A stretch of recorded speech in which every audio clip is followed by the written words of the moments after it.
I got the question on how to determine the domain and range if you have an equation or a graph. So I think in grade 9 we learned that usually graphs are points on the graph are really tiny and they can be anywhere as long as they're on the line of the equation. So that's why sometimes we usually express the domain as it belongs to real numbers. So it can belong to a negative, a positive, fractions, or any decimal.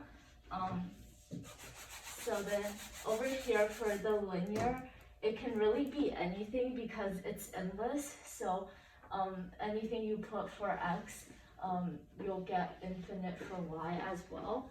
And for quadratic, it's the same thing, but because we have a maximum and a minimum, usually the range is limited because of the y. So you'll get a y cannot, the range for y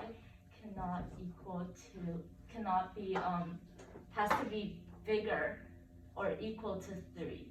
Or this one has to be smaller or equal to 1 because it's a negative or an upside down quadratic function. And then some new ones that we learned this year are square root. So this one, I think when you look at a formula, you don't want the square root to equal to 0. So the domain and range can't be more or less than 0. And for the absolute value, because this sign always makes whatever input you put for x positive, the y will always be positive.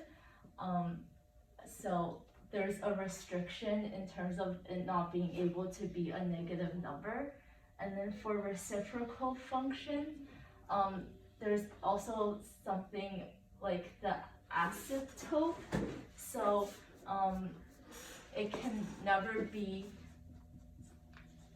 -2 because you don't want it to cancel each other out to equal to 0 and reach that limit or go back to or reach the asymptote because you don't want it to touch it.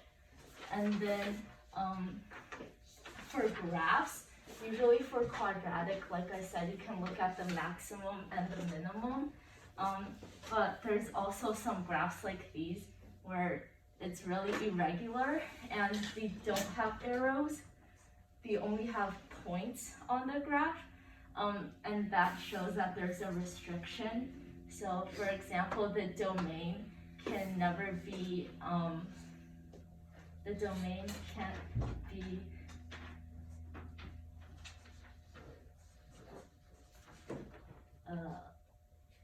any more than 7, and it reaches a maximum of -4.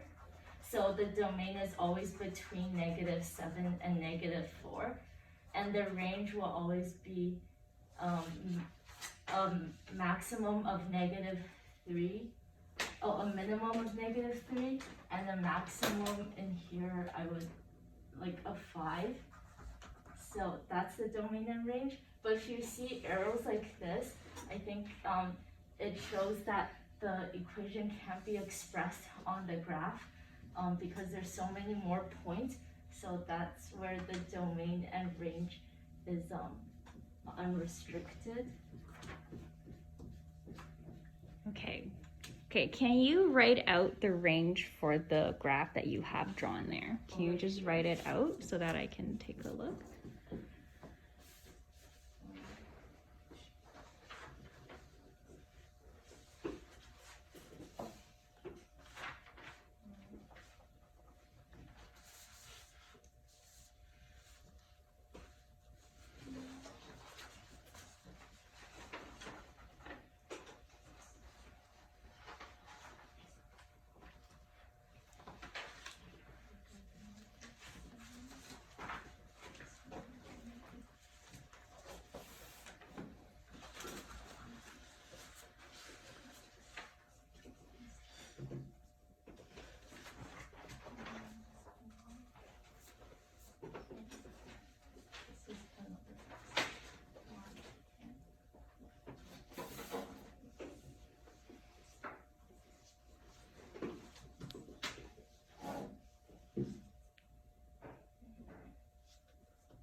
right. Okay. The range is good, but take a look at your domain. Domain is X, right? What is the biggest X this graph can be? So how far to the right? The furthest point on the right. -7. That's left. Oh, The other way. Right. uh, You can make up a number for that, let's say. 3, Okay. 5. All right. So what do you think? Could be, oh, this part, oh, this part is 3. Yes, there you go. Okay, good job.